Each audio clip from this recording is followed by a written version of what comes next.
Oh, hello. Don't mind me. I'm just checking to make sure that this isn't still a dream.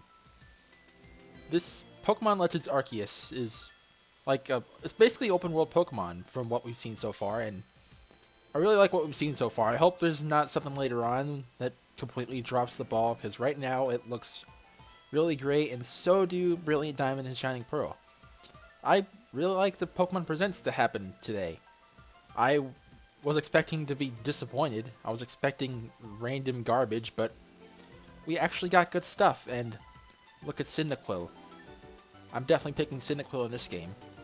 Cyndaquil has his fire there too. I don't think he normally does in the X and Y models and stuff, which could mean Typhlosion will be made great again.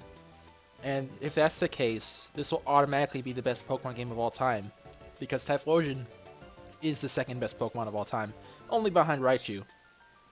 And Magnemite's pretty close too, but I think I like Typhlosion more, especially when he's done right. But yeah, hello. Welcome to this video. I'm just making a rant about the Pokemon Presents that happened. I don't have anything negative to say about the new stuff revealed, except for maybe the fact that they wasted 6 minutes of our time with montage stuff. But I like the games revealed. It was pretty good. And yeah, you know how Pokemon fans can be. Even though this so far seems like everything the fans ever asked for, there's still complaints about it. Like, I guess I don't see anything right now. Oh, the trees. Good job, Austin John Plays. The trees look great. Yeah, definitely better than Sword and Shield, but if any tree doesn't meet someone's standards, they're probably going to point out the trees in this game. You know how Pokemon fans are. They're painfully predictable. But, yeah, I posted a rant thread on Twitter about some things I think about the game. Well, let me see if I can find it.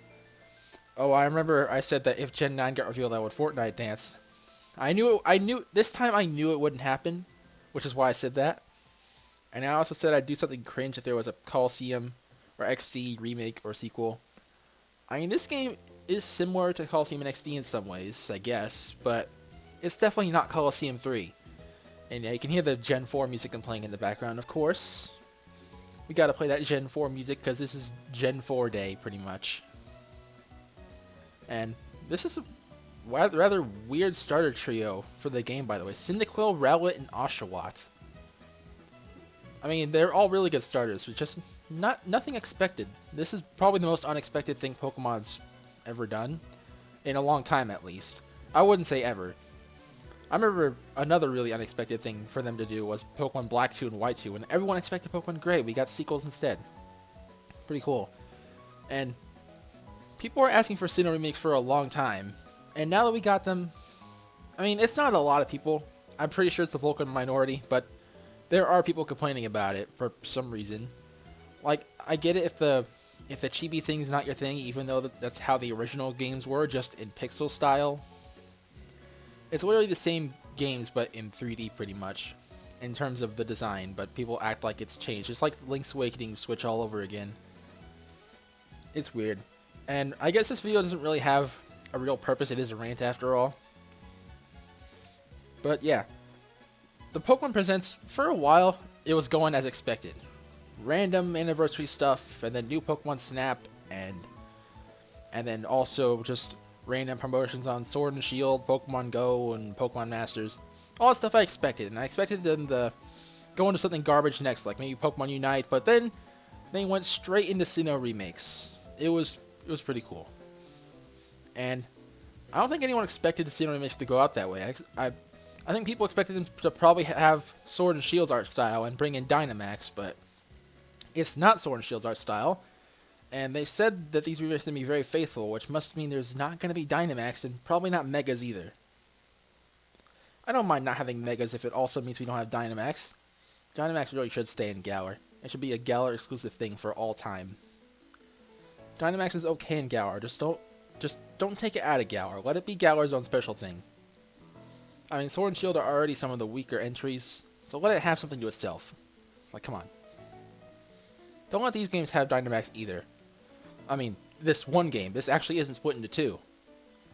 And I don't know if all of you know this, even though they said it in the presents, but Pokemon Brilliant Diamond and Shining Pearl actually aren't being developed by Game Freak. Yeah, for the first time ever, a core game not being made by Game Freak.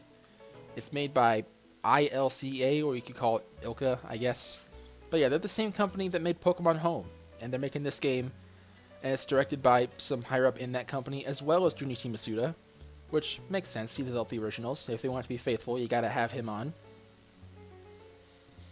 But yeah, and then after I expected Pokemon Unite, we got Sinnoh remakes, and then the rest of the presents was dedicated to Sinnoh remakes and Pokemon Legends Arceus, and this is also the first time in a really long time that Arceus ever got a spotlight. I think the only other times were like when the region in Pokemon Conquest was based on Arceus, and of course the movie as well. But apart from those times, this is the first time Arceus has ever gotten the spotlight, which is pretty cool. That probably means Arceus won't be prevalent in the Sinnoh remakes, but if he gets a whole game about himself, I guess it's fine. But in some ways, this has the potential to be the dream Pokemon game.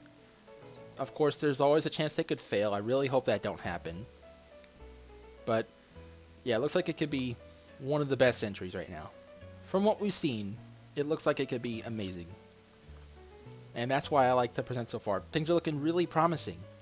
Like they actually understood the fans for once. It's crazy. Back in like 2014 and 2018 and all that, I feel like they were really distant from the fans, but now, not so much, I guess. And I just keep scrolling through here. Scott the Woz, when will you ever get out of my recommended?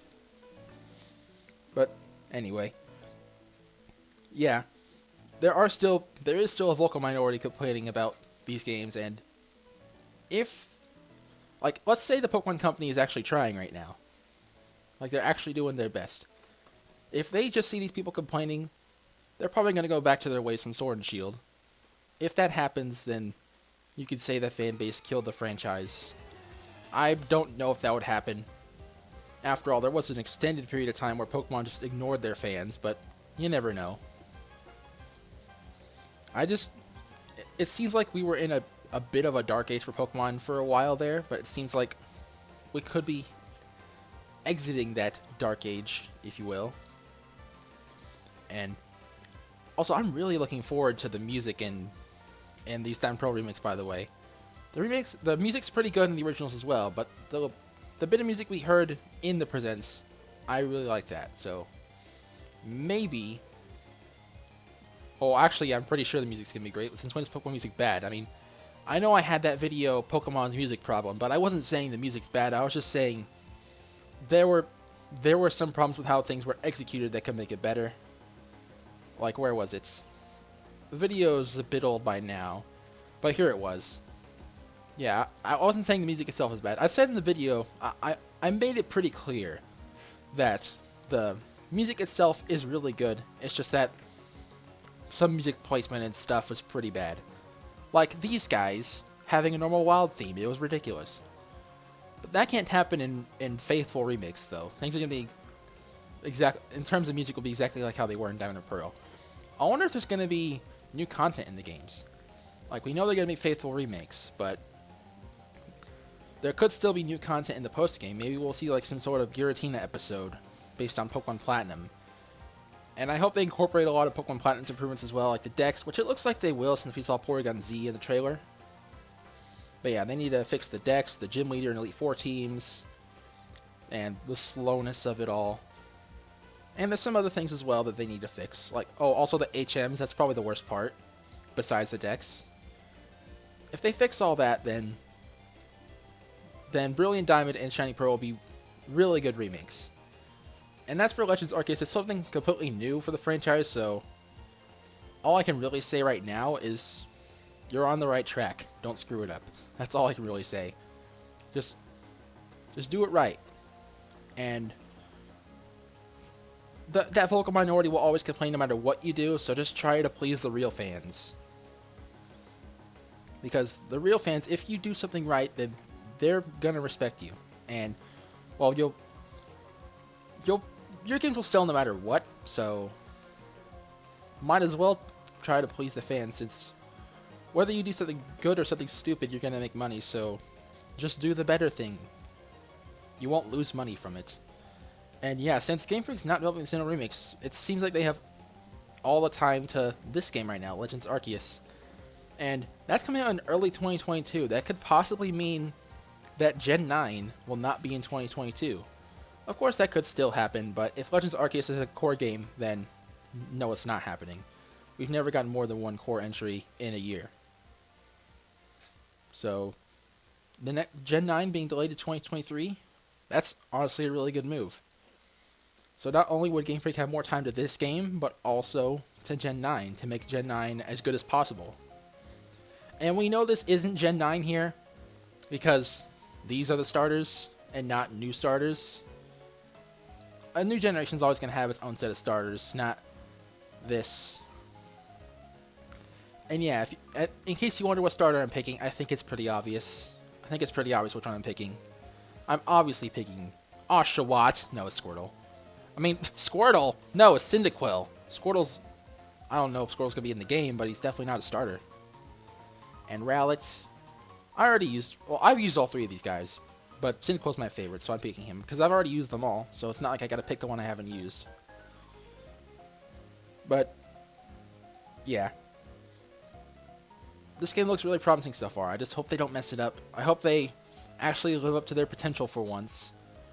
Pokemon's had a lot of missed potential as of late. And in that music problem video I mentioned earlier, the missed potential in particular I was talking about there was within the music. But there's other missed potential throughout the series as well. And let's just hope that this game lives up to its potential, because if it does, it could be a top-tier Pokemon game. And again, the Sinnoh remakes are not being made by Game Freak. This is. And yeah, some parts look choppy here and there right now, but it comes out early 2022, so it's got at least a whole other year until it comes out. Let's say it comes out in like March or whatever. It's got an entire year to do development, and then they gotta release it. I don't know how long it takes to publish, but let's say they have at least like 9 to 10 months to continue developing this game. I think it's plenty of time to just polish this game. That's probably all it needs at this point. But yeah, open world Pokemon is kind of Pokemon meets Breath of the Wild in a way. And also Diamond Pearl remakes are kind of like Pokemon meets Link's Awakening in a way. It's even in the same situation where even though it hasn't changed its art style at all, fans act like it has and act like the series is ruined where, I don't even know. And some people are also saying that the models in that game look weird, like some sort of knockoff game or whatever. I mean, I guess I could see where they're coming from, but I don't really mind it. I like how the games look so far. And as long as they don't keep the problems from Diamond and Pearl and don't add in something stupid, which I'm sure they won't do that, then we got a good game on our hands.